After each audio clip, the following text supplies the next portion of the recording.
Hello, all. Welcome to the Lunar Sea Spire Cartoon Fan Podcast. This is episode 296, and today we'll be talking about Crisis at Elder Rock from Craig of the Creek. I'm GC13.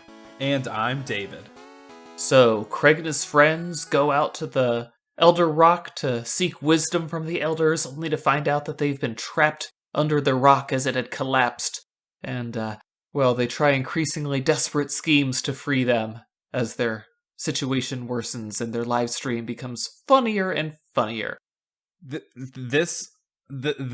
plot of this episode is one of the most truly dire, realistic things to happen in Craig of the Creek. The elders are in absolute trouble with being trapped under a rock with only shrimp chips for provisions. And also, all the kids thought that they smelled pretty bad when they came out. And I have to think that they did not build, facilities to take care of the results of the consumption of all those shrimp puffs or shrimp chips. Yeah. But despite the fact that it was so seriously dangerous that they were trapped under a rock for 5 days, this episode did not treat it like it was, like they were in mortal danger. And that even really just starts from the fact that they have a computer connected to the internet available to them, and at no point do any of them think about how that could help them. Hey, I should send an email to somebody. Presumably, thinking really stretching the limits of the world here. If their world is like our world, then if they have a laptop, I guess you can buy a laptop with a phone plan SIM card built into it, but that's incredibly rare, and I don't see these teenagers having that. So they probably had a phone with a hotspot going. They had a phone on them. They had the ability to call 911, which also the children had that ability. And even the fact that Kelsey and Craig don't even consider, it's funny that even Kelsey only considers parents before. I'm like, call the fire department because there are children trapped under a boulder. But, it's fine.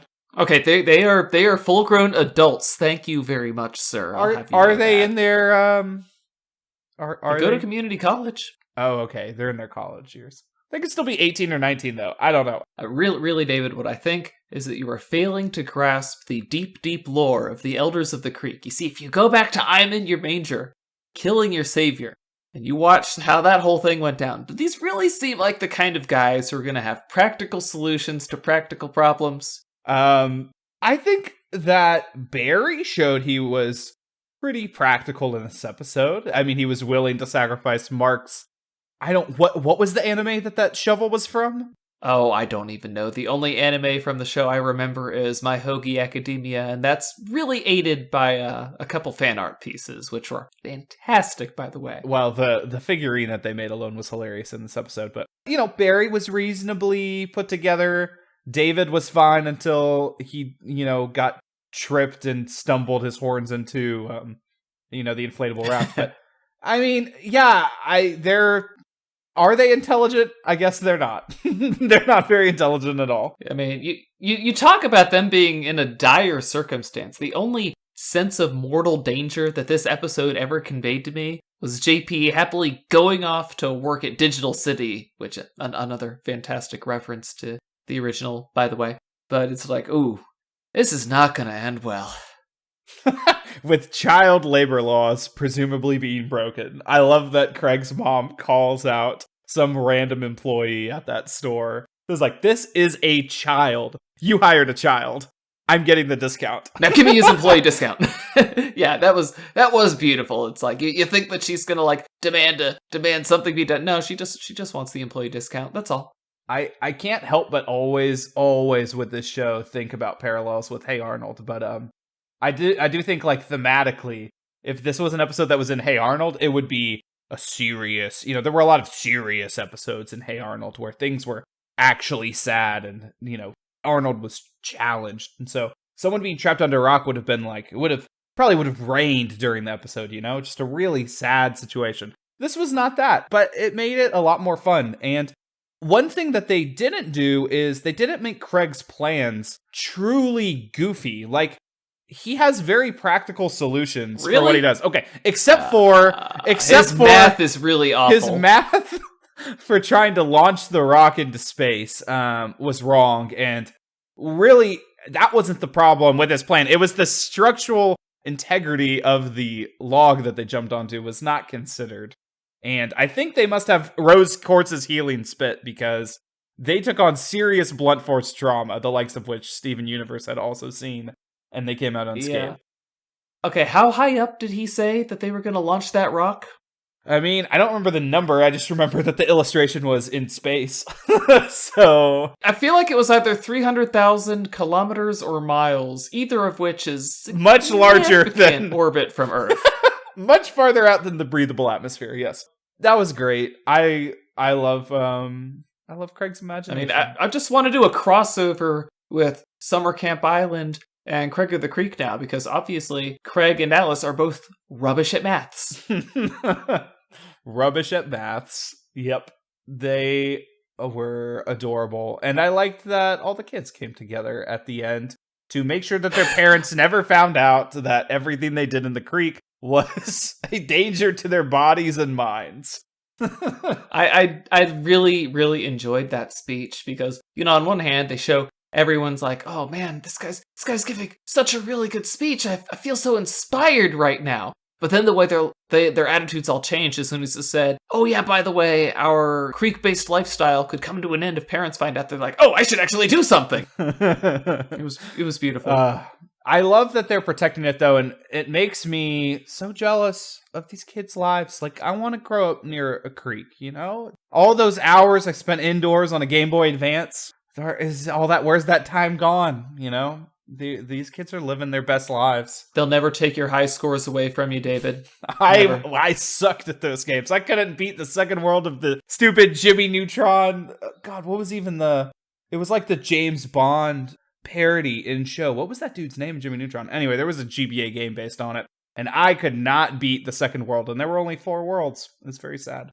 Yeah, I think we all had that one game where we could never beat it because we got stuck on a world. Well, that was I think I beat the SpongeBob games. Some of those licensed games, though, were hard, man. They were hard.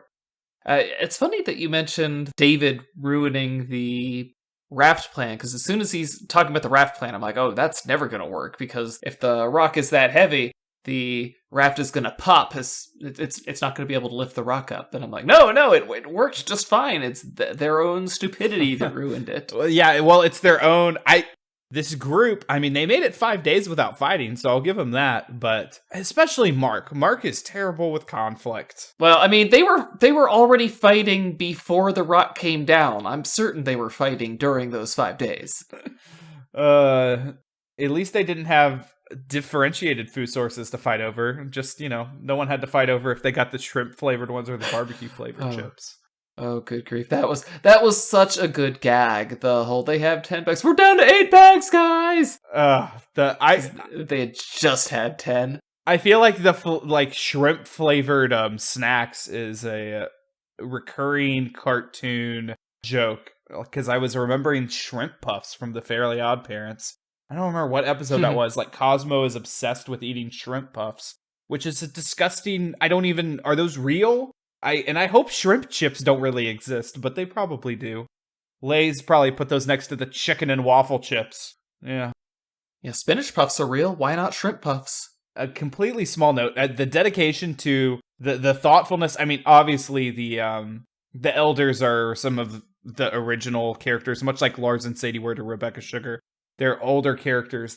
But I love the dedication to even the small ways that they're just ridiculously nerdy. Like, forget the fact that they roll,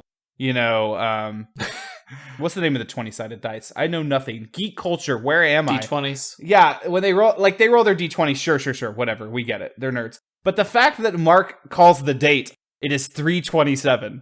Like, yep, it is March 27th. Congratulations. Even that, I love how it all adds up. I like Wildernessa, I like the Elders, and I like the Witches. In no particular order. But yeah, of those 3, you'll notice that 2 of the 3 are the old kids. Yeah, I need to see more Witches episodes. So bad. I mean, they had a good introductory episode, and then they haven't let you down since. They've barely been featured since. Spare thoughts. Mark definitely should have lost his job after 5 days. That's just, it should have already been gone. I'm not sure how a child. He might not have been on the schedule. I guess not. That's true of those types of jobs. But a child that was redheaded and much shorter than him with a southern accent appeared. So, doesn't wear glasses. I mean, that happened. He also broke a giant speaker there. So, I guess that was guaranteed to help him get fired. Yeah, I do like how he's like, I can't lose my employee discount. And then when he gets news that he's fired, oh well, back in the hole.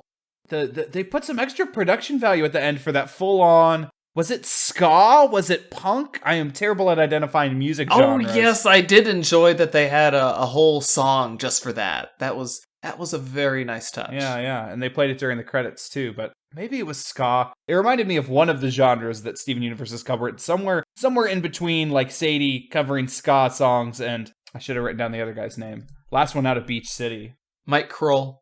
Yeah, Mike Kroll's music. I felt like it was somewhere in between there, because he had the heavy guitar and the almost shouty lyrics.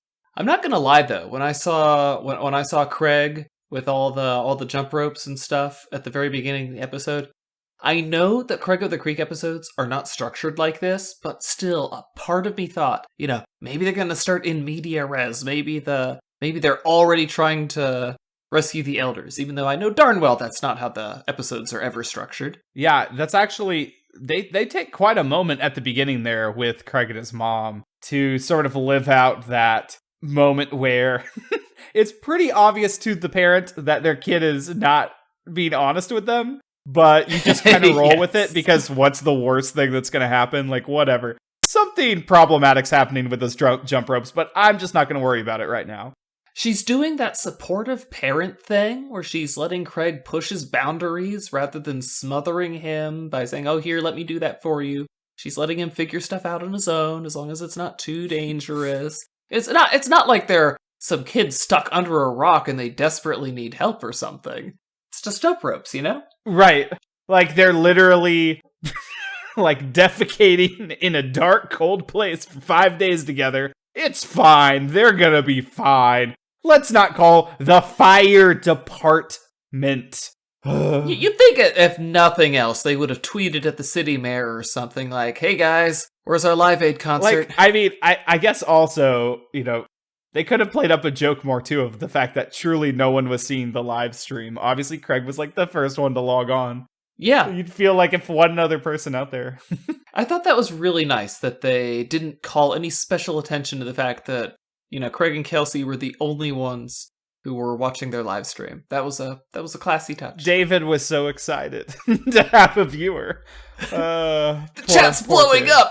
Please like, comment, and subscribe. By the way, please, if you're watching this on YouTube, please like the video, leave a comment on it, and subscribe to the channel. We do podcasts every week about a variety of usually Cartoon Network shows. Oh, very smooth inclusion of, hey, it's only been almost 10 months since we've had a YouTube channel, but hey, if you're still listening to this podcast, even though it's been several months since Steven Universe ended, thanks for being here. Check out our YouTube channel. But I did like the parody of the classic YouTube smash that like button. Oh man. Which David can attest that I really like that joke. Well, right, yeah, and OKKO, same thing with Bendy. But yeah, I like that Craig of the Creek is plugged in with, it doesn't feel over the top. They're not like really drawing attention. Like the episode isn't like every joke's about streamer culture. It's just part of what's happening is that of course they're live streaming this experience, and of course the kids in the creek also see it on their phones. But it doesn't feel out of touch. I feel like it'd be super easy to look out of touch with, hey kids, it's, they're streaming, it's a joke about that. But it's just, they're very good at showing how technology is integrated into modern kids' lives and community college-aged kids' lives. Finally, just a last comment. Those little ball things that copyright 2002 David was explaining to them. Yeah, David was explaining them how to use, and apparently disappeared in the. They rolled away presumably into the creek. But I did like how when Craig was holding them at first, each one of them looked as large as the box they came in. Yeah, I didn't get how they came out of the box. But it's fine. Man, that was a cold joke they played on people over the age of 18 by putting copyright 2002 on there. Like, you're so old for being alive in 2002. And the funny thing is, the elders from the original Manger would have been old enough to remember those things. But the elders in Craig of the Creek, they were being born around that time. They're not going to have any memories of back when those things were a fad. Right, they would have been like toddlers. I think the elders have flexible ages. Like their era of childhood nostalgia is much longer than a real childhood nostalgia period would be. Just from their nature as old characters of Matt and Ben's. And I'm okay with that. Like, they would... A super duper old fighting game, like, what was the game that Craig's dad and him played? I don't remember. Even though my memory is crazy sharp. Probably would have been before their time IRL. Oh, that was a really good episode. We should do a podcast episode about that one time. Yeah, we should, cover Craig of the Creek episodes or something. Oh, I have one thing. If you're a child listening to this podcast, first of all, I'm sorry. Second of all, if any of your friends ever gets trapped under a boulder, please call the fire department. Don't even call your parents first. It's not worth it, because you know who they're going to call? They're going to call the fire department. Call the fire department. They're great. They're such a great service. Firemen, they're hot. They have water, large amounts of water available. They're strong. They have ladders. They can lift the boulder. And that was Spire Says. Anyway, guys, that's been us on Crisis at Elder Rock. Join us next week where we'll be talking about something else. Probably not Power Punchers, but we'll be here. Until then, I'm GC13. And I'm David. Don't forget to check us out on YouTube and leave us a review on Apple Podcasts. Later, everybody.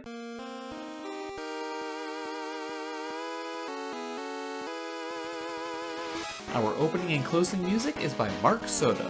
For more cartoon-related content, please visit lunarseaspire.com.